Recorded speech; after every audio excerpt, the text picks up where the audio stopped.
Hi, Nick. Hello. How are you? I'm good. Nick is here with the MR2, and somebody tried to buy the MR2, but completely lowballed him, so we're going to ask him about this story here, because it's kind of funny. Nothing funny about it. It is funny. It is funny. He says there's nothing funny about it, but it is funny, because these kind of things happen all the time. And basically, there was a gentleman that reached out about the MR2, because it is for sale, and you're asking how much for it. $9,500. $9,500. That is a steal for this MR2. We've put a lot of work into it. It's got another engine. What engine does it have? The 1ZZ. The 1ZZ. What turbo kit does it have? TurboKits.com. There we go, turbokits.com. We did the whole build on the channel. You can check it out in the rest of this playlist. But it's been for sale for most of the winter, and obviously people don't want to buy a car like this in the middle of the winter. That's totally understandable, but it's spring now. The sun's out. We got beautiful lighting here, and we finally had somebody reach out on the car, and I'll let Nick take over from here. So, well, what happened? Well, it was a very nice gentleman from Nevada, Las Vegas, and he was interested in flying out here and then buying the car and driving it all the way back home. I've done that before. It's totally normal, but it is a long way. And the furthest I've ever gone was 22 hours. Yeah. That's how far is it? Isn't that like a 3-day drive or something? Yeah, this was about 40 hours. 40 hours. Yeah. Unbelievable. So, well, and didn't you have family here or something? Yeah. Okay. Yeah, he had a reason to be out here, but still a long journey back if he were to do it. Right, definitely. So he comes, checks out the car. I wasn't there for this part, but, I heard the story. So he shows up with a buddy, and they check out the car. How long do you think they were there checking out the car for? Probably about an hour. An hour. Okay, so it's like a solid walkthrough. How long of a drive did you go on? So I let him and his buddy go on the drive.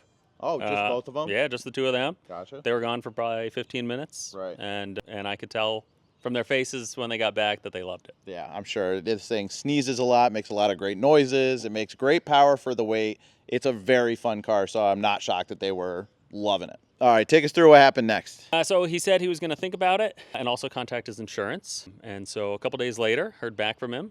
And he finally, at that point, was willing to give me a number. An offer. Now, this is the critical part of any negotiation. Very exciting. You're asking $9,500. You were asking $10,000 at the time, right? So originally $10,000. The guy loved it. He said, "Let me check my insurance. I'll call you back in a couple days, get you a number, and I'm going to drive this thing back to Vegas." So he gave this wonderful number, which was $5,000. $5,000. And this is a very clean car, too. Like, it's not rust bucket. It's in really good shape. It's in mechanically very good condition. It's been making a lot of power for a long time. Track days, it's sorted. It's a good, solid platform. So you said... No. He was then willing to come up to 6. Wow, big step up. And then I threw out a number that I thought I would maybe be willing to go down to. Right. Do I have to disclose that number? You don't have to disclose this number, but we will say it was lower than he wanted. And after he said the number, he immediately regretted it. But Nick is, he's a nice guy. He's a nice guy. He said the number. He wasn't going to go back on it. But he said the number, and he didn't bite on it. He didn't want to go that high. So, unfortunately, they had to part their separate ways. But the story doesn't end there, because this fish got caught again, right? He got caught in his emotions. And he said, let me think on it. Let me have a heart-to-heart with myself, And what happened? So probably 3 days later, he did some soul searching. Did he actually say soul searching? He did. That's so funny. And he was willing to come up to the number that I said. And my immediate reaction was like, ooh, I actually still am not so sure about that. It took me a little bit, and I was like, fine, let's just do it. Right. So he caves. He says, all right, fine. That lower number he wasn't comfortable with really taking, he agreed to, and it seemed like it was a done deal. So, this has been a few day process, but sometimes these negotiations, they go for a couple days, and maybe that was higher than he was willing to go, lower than what Nick was willing to go, and that is a good compromise when both parties are like, ouch. So, it could be pretty good. So we are proceeding forward. What happened next? 30 minutes later. 30 minutes? 30 minutes later, I thought this was longer. he was in my driveway with a car trailer. With a trailer? With a I trailer. didn't hear about the trailer. Yeah. No kidding. He was ready. It was getting dark. We were going to do this. And we got to the table. I had the bill of sale and then the piece of paper from the CTDMV that Yep. says that if the vehicle's older than 20 years, there's no title. Right. And he was like, what? There's no title? I was like, yeah, there's no title. Connecticut just don't title it. Yep. And it freaked him out.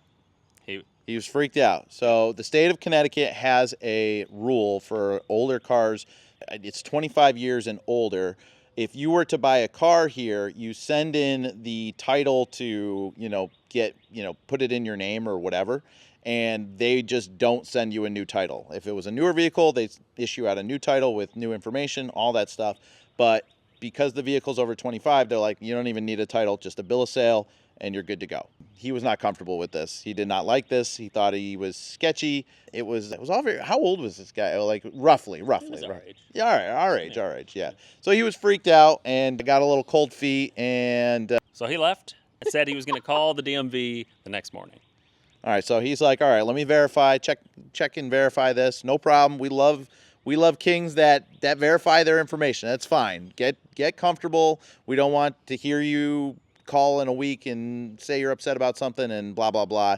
It'd just be a mess. But he leaves. He leaves. He takes the trailer and he leaves. He does. That's unbelievable. Yep. And then what happens after that?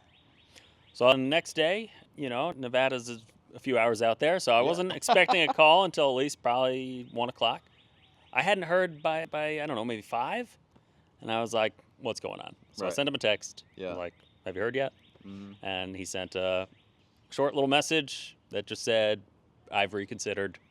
I'm not interested anymore. So, for anybody's interested, we got this beautiful 2000 it's a 2002, is that what it is? 2000. 2000 MR2 Spider with a 1ZZ turbocharged, making 230, 220, 230, and that's been a track car, it's been a daily car, it drives all over the place, it never stops driving, it's in really good shape. Hit us up, drop a comment, link up with me on Instagram because Nick never checks his, but the message will get through.